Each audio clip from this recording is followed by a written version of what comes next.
So it sounds like not just money, but financial freedom. Yes. Because being a high-paid civil service position will give me plenty of money, but no freedom. Because I'm chained by my job. Correct. Yes. Because technically speaking, right, any job or any position that I put myself in will naturally earn more money or others. I mean, if I'm okay with earning small peanuts, it's fine. But I guess we're talking about a sort of decent amount of money that can get me a sort of livelihood. But naturally, once we start talking about past a certain salary, it seems like I need to contort my own thinking to fit or to optimize, therefore to earn that amount of money. So let's say I'm not in civil service, I'm in the private sector. Sure. I either have to suck up to my bosses, or if I'm my own boss, I need to get clients, so I need to suck up to clients. So it seems like pure freedom is a bit challenging, even if it's like pure maybe financial instruments or investing in that sort of stuff, right? I'm sure that you have to prime your head to think a certain way. That's true. And the moment you're priming your head, are we truly free? Because technically speaking, you can be extremely aware. Like I know how to optimize, but I don't care about Apple. I don't want to buy their stocks. But if it's doing better, why not? But I don't. So there's this wrestling. I don't know. I feel like. Okay, interestingly, I feel like there might be a way to be totally free. But can you think of one? I don't know. Like, is there?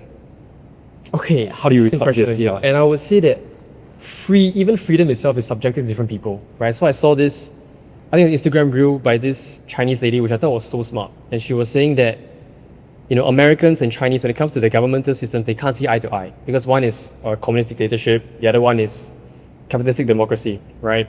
And they're saying like, oh, the other side is the demon. And this lady was saying, right, like what you define as freedom and happiness, it all goes back to what your biggest trauma is. So China, I think, went through many, many decades, 100 years of unrest. There's no strong government. There's no one person that's in charge that says this is how it's going to run. So they have anarchy, they have civil war, they have famine, they have bullshit. Whereas Americans, right, their country started from, severing themselves from British rule.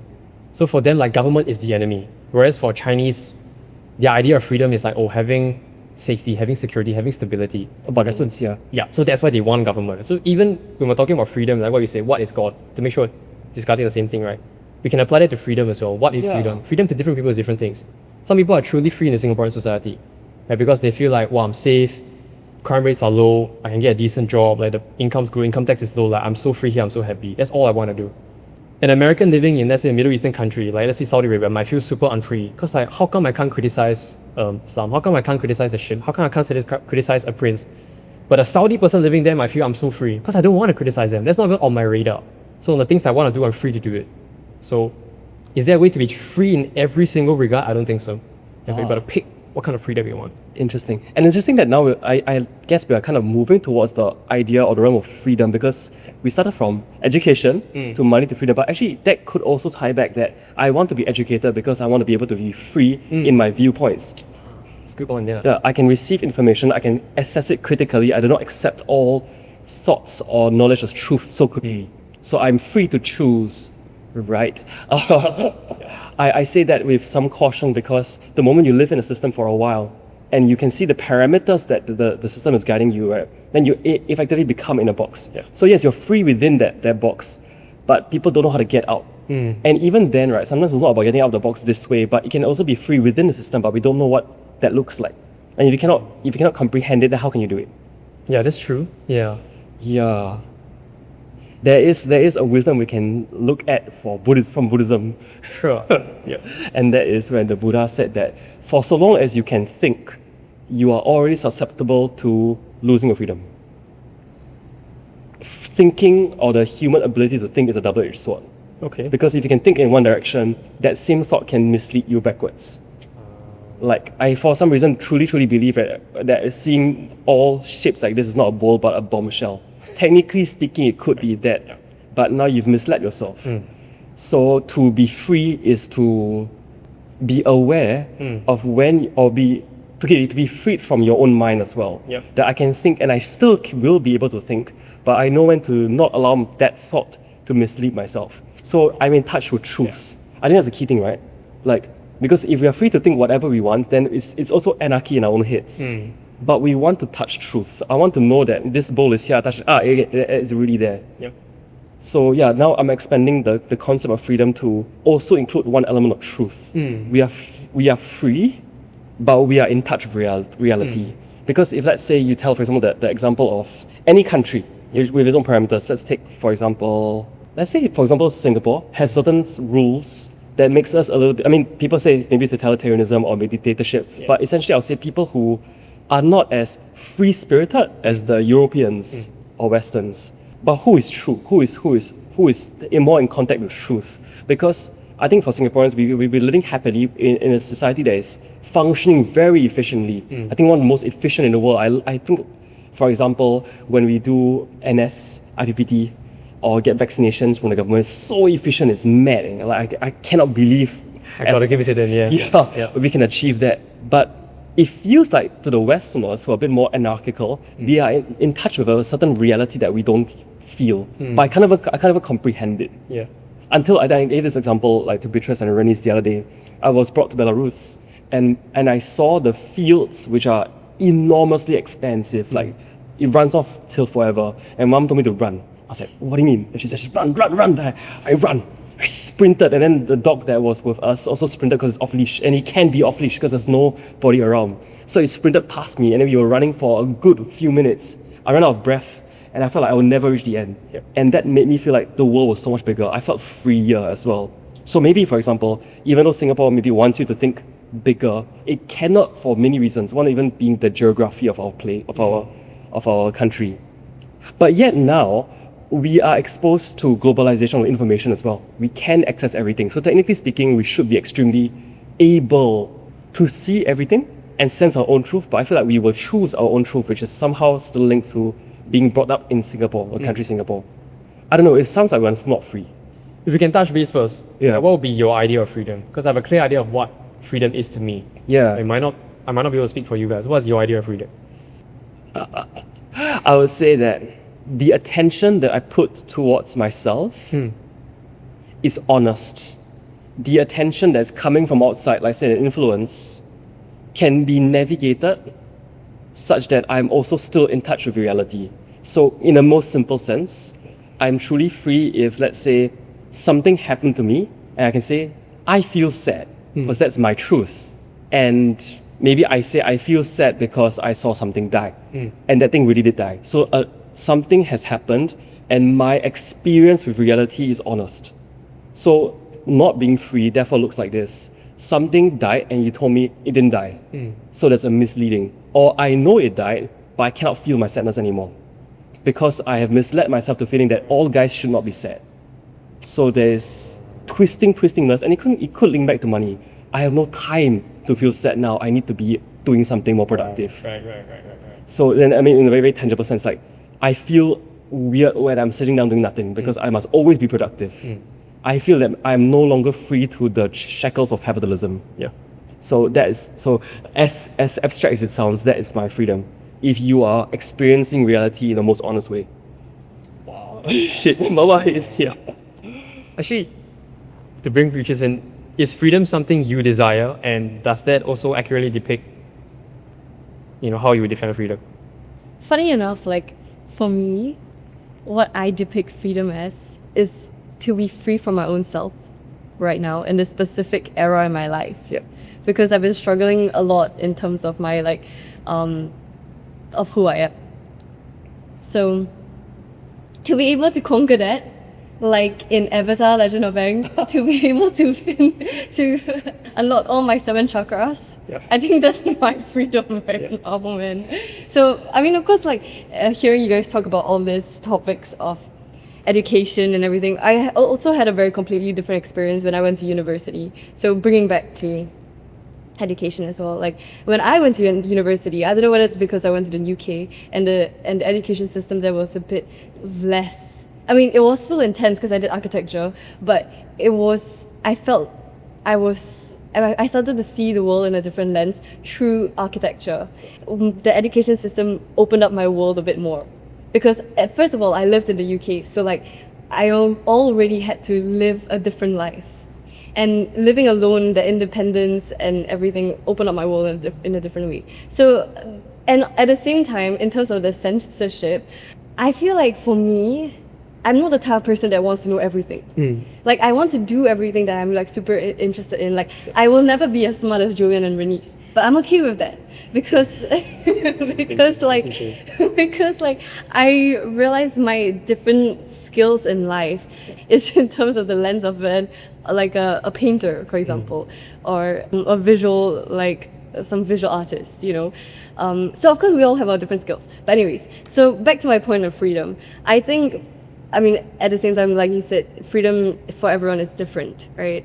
But for me right now, as much as I graduated from university and I can do anything I want in my life, me choosing not to run after money and like actually being a dying artist and and like a starving artist, literally I got robbed. Can I just say? You got robbed in Singapore.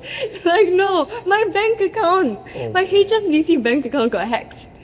And I was like, the fuck? I never used this account in so long. And then you know what? I'm okay with that. You know why? I got no money in it. So like, if I was a rich person, I would be so pissed off because all my money would be gone. This guy reached the limit of my bank account. Within 3 transactions. 3 transactions, okay. I reached the limit of my bank account. But I'm okay with that. You know why? Because I'm actually finding myself and I'm so content with my own being and how much I've grown compared to if I was working my butt off as an AutoCAD monkey in an architecture firm right now, which I could be earning sustainable income to last myself. I mean, of course, I'm living in my parents' house, whatever. But like, I'm still able to like, and CDC vouchers, thank God. Like, I'm actually like, it's sustainable, you know.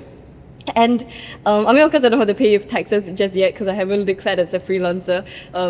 Sorry, don't sue me, the government. But yeah, and I think for now, I feel the freest I've ever been. Because I've finally been chasing towards a direction in which it was super unknown. Like, I literally jumped, like I jumped, and I like didn't know what was out there, and I just went, I dived straight in this ocean that I have no idea what it is. And I think, of course, with the guidance and help of Julian and Renice, but for now, I feel like I've been the most free. So yeah, it's raining. Sorry, even the gods agree. Yeah. I respect that. And again, the initial thing was let's touch base, right? What our ideas of freedom are different in and of itself. They're all different. Her idea of freedom is like mastery of self. It's not being chained by shit. I do what I want. I'm free to pursue what I want. That's your idea of freedom. Right? Your idea of freedom is being in touch with yourself. It's quite abstract, right? What you just described, but it's being able to be honest with yourself in your interactions with the world.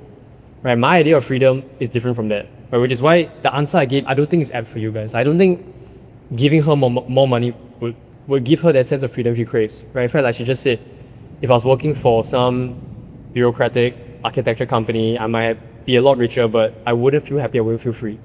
So it's different, right? So yeah, to answer your initial question just now about how do we get there, I think Beatrice is already there.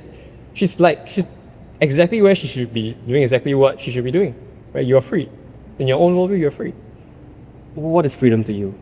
Freedom to me, I think, is a few things. It's geographical freedom. It's freedom of speech, true freedom of speech. It's freedom to think what I want, say what I want, and freedom to, I would say, like material things. So not like, oh, nice clothes or whatever, but it's more like, okay, if I want a steak today, I'm getting that steak. When my friend comes out, when they're like a broke artist and they're struggling and they'll be like, wow, life is hard, so he's like, don't worry, I got it today, I'll take care of you. You know, things like that. I think for me, that's freedom. It's when someone comes to you and they're like, wow, shit, Ness, I need help. There's a big ass bill, it's life or death, I need help. I'll be like, yeah, just take it. Yeah, I got you. For me, that's freedom. I think the situation seems very clear when it is a clear need as well. I'm in dire stakes, I need help. But most of the time in life, we are not in very clear circumstances. Yeah. Like this pleases me, or maybe I'm not even sure what I want. Therefore, I don't even know what to ask you for. How do I know what I want? Because you say, if I want a steak, I get a steak. What if I don't even know what I want? This is your area of expertise, bro. If you're asking the wrong guy, this is your field, bro.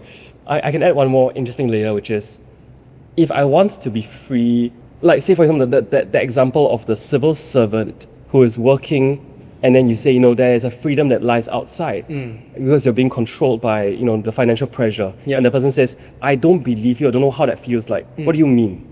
Like, how do I know what exists outside my freedom? Yeah. There's some interesting examples of where we can cycle back to this, but we'll put a pin on this thought first. Sure. For example, can we be more free even in this discussion? How would that look like? In this conversation, we are allowed to say anything we want, but there is a freedom that lies outside actually. What could it look like? What is it? It could look, I see like this. Right. We have been talking at the same speed for 40 minutes. Why? Oh, that was a good pattern interrupt. Pattern interruption. Like that version of freedom doesn't appeal to me. Not saying it's wrong or bad, but I don't think in my head, I wish I had the freedom to speak slower. Yeah. Is that something that crosses your mind you wanna? Yeah. I think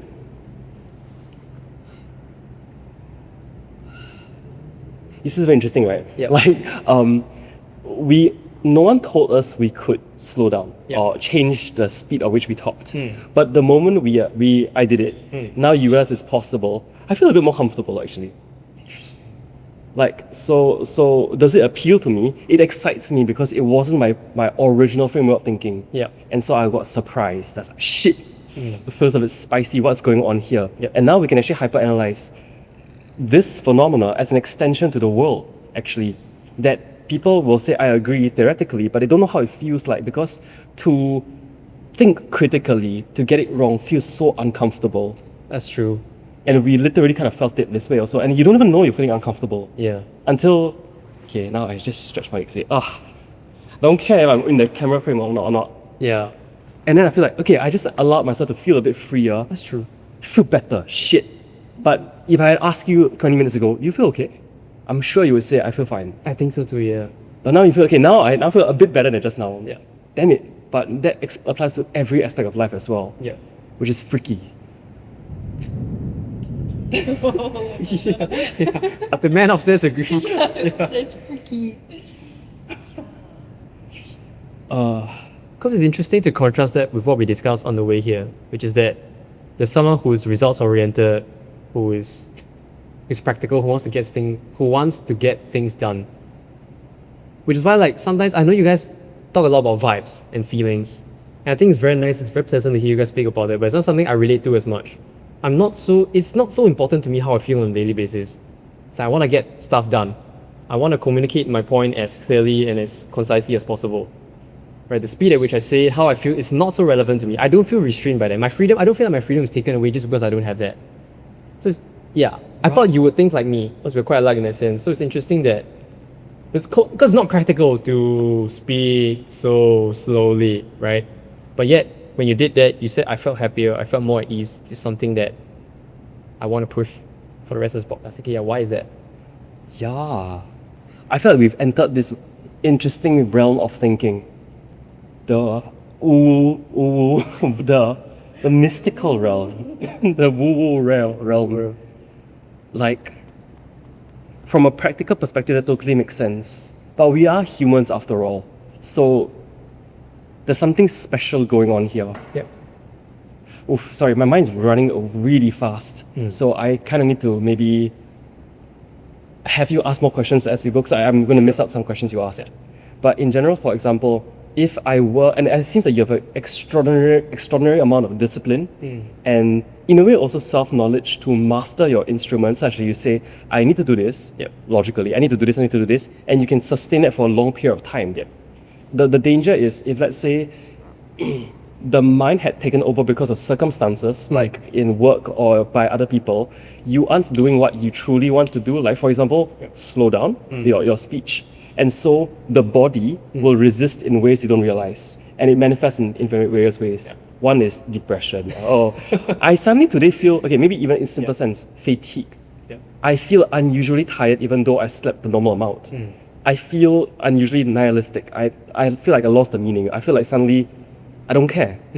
Like these things manifest. Or in the more interesting way, body functions breaking down, falling ill more often, gaining weight, feeling stressed, that sort of thing. Then you can say, okay, how do I master that part of myself? That's where we also get into a very interesting realm, because you could be exercising regularly, eating healthily, trying to calm yourself by true logic. I don't feel stressed, but you still do innately and the body resists in that sense. So with all that said, it seems like there is a truth within yourself that you should be aware of. And theater exercises come in very handy. So one of the like literal formulas you can try to see is, am I catching onto patterns? Because biology doesn't work in patterns of sorts. They're all over the place. You think the anatomy is this way, then anatomy goes, whoops, I switch. The heart goes into the wrong direction, and people can still live from that. So likewise, us as humans, when we see people acting very symmetrically, it feels damn weird. Because if the person is very honest, I think, yeah, I'll probably sit, let me see, what's the most honest? Maybe like this. I feel more comfortable in this. Yeah. Very asymmetrical, but of course, it could be symmetrical for a moment, and then it was to shift out of it. Yeah. Or if you notice patterns like the speed of talking, timing of talking, or what you're mentioning, if you break the pattern, it's unusual and interesting, which is where master classes in theatre come in. So for example, if I was a director for Renice, who is, I think, a master practitioner of the arts, how do I help her? I will watch her do a performance and I say, I notice a pattern. Did you notice that? I won't ask her to correct herself, but I say, what if you broke that pattern? Because for example, you're running, you're always running. What if you didn't do that? And then the human experience is very interesting to explore that. And that I think applies to life as well. Like, you've been in the civil service for 40 years. What if you didn't? And so that's interesting. What would happen if you break the pattern? And maybe the answer is fear. I feel terrified of the unknown. But why? Why are you so afraid? And that's where critical thinking can come in. I think it's the questioning, like, can you answer why? Why can't you break the pattern? That's an interesting one. Okay. Sounds to me like you're someone who's both very results oriented and at the same time obsessed with the process as well. Because everything you just described has nothing to do with the destination. Right. It's all about like in between, am I doing it right? Am I honest? What if the body resists? It's very, very process driven. And it's quite unique because usually I meet people who are one or the other. Like we just discussed in the car, right? You're either detail oriented or big picture. Sounds to me like you're both. So to link it back to food, do you ever feel trapped by that? If I were you, I feel like, wow, it's a lot going on in my head.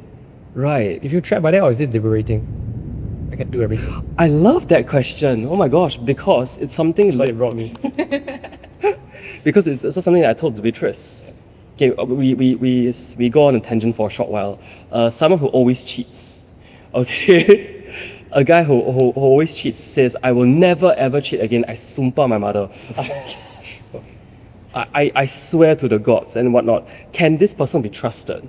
And I'm sure, as logical people, you can muster up the highest level of discipline, but can this sustain for 20, 25 years, 50 years? I don't know. You know, they say a leopard never changes its spots. I feel there's a way out. People, of course, they change. But how do you ascertain that the person changes permanently? Is if, I would say, the leopard looks into the mirror and says, I'm not a leopard. Like, means that you can self-realize and ascend beyond the level. So for example, you were saying that I'm either detail-oriented or process-driven. But I'll say, what if there's the realm above that, which means the parameter doesn't exist at all? Which means what I'm thinking is not whether to achieve the result or to live in the process, but it's just, I live, full stop. Oh, that's deep abstraction.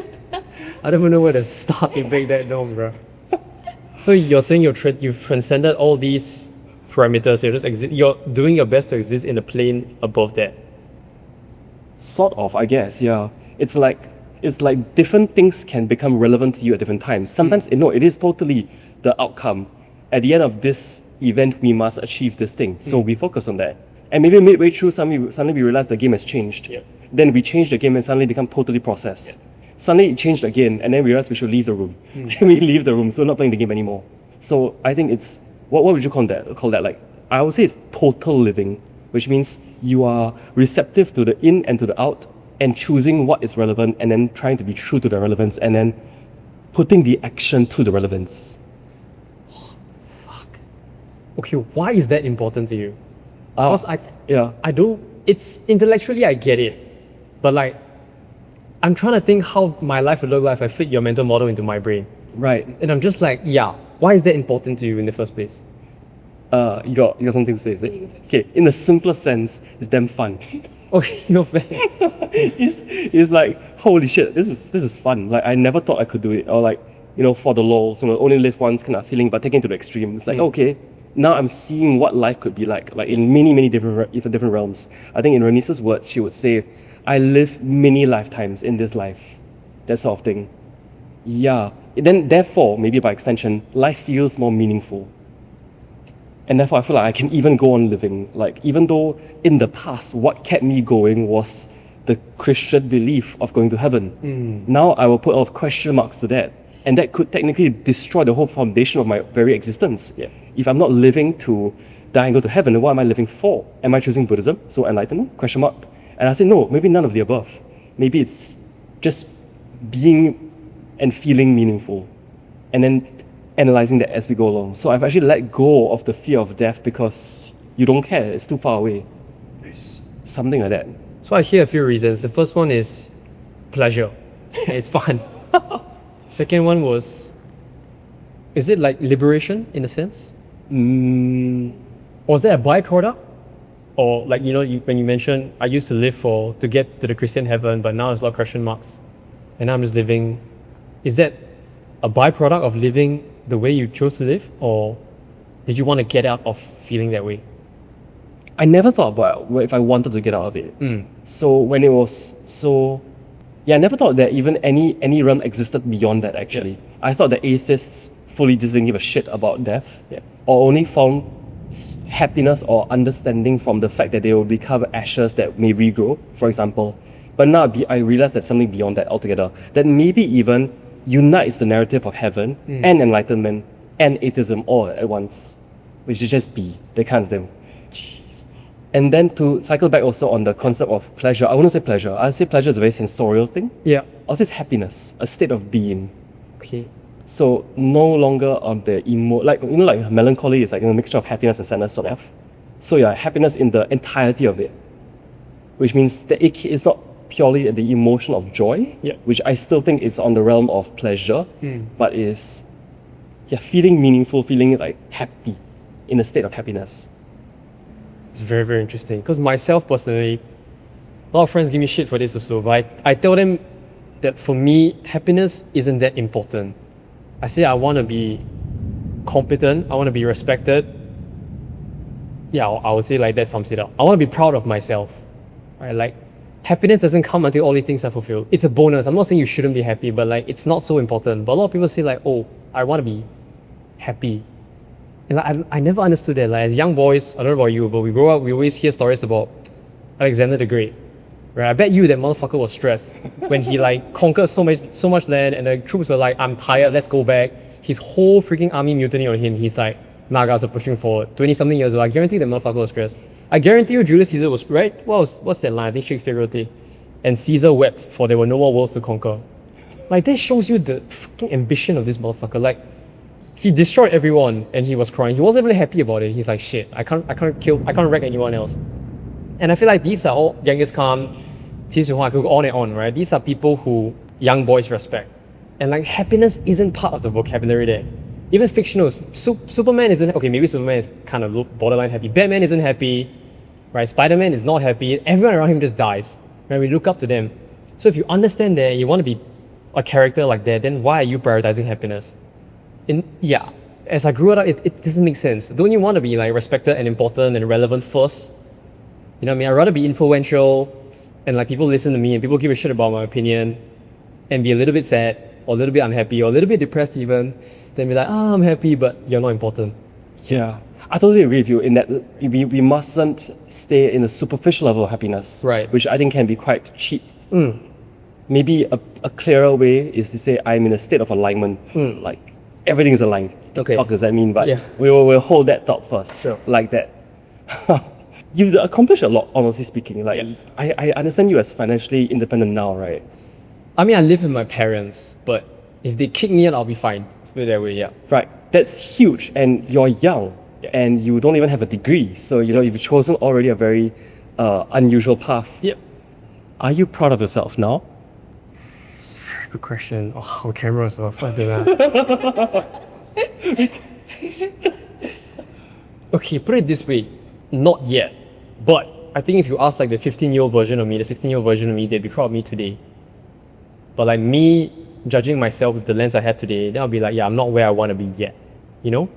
what would it take for you to be proud of yourself now? Like more, I think. Perhaps this links to what you said. I want to be consistent with who I am. So just now you paid me a compliment, which is that I'm extremely disciplined.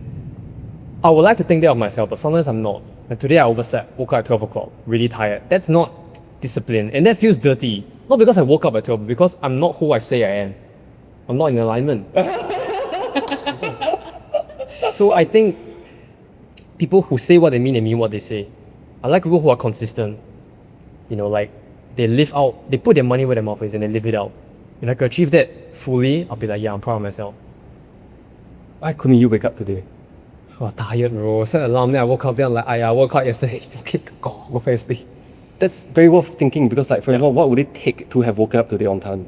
Like, did you do something wrong? Or I don't think I did anything. Okay, what would I have taken? I think if I had set a non-negotiable task or target in the morning. So if I'm meeting someone, or if I just set a task like, okay, 10 a.m., I have to be out the door by then I think I would have woken up. I've tried that before.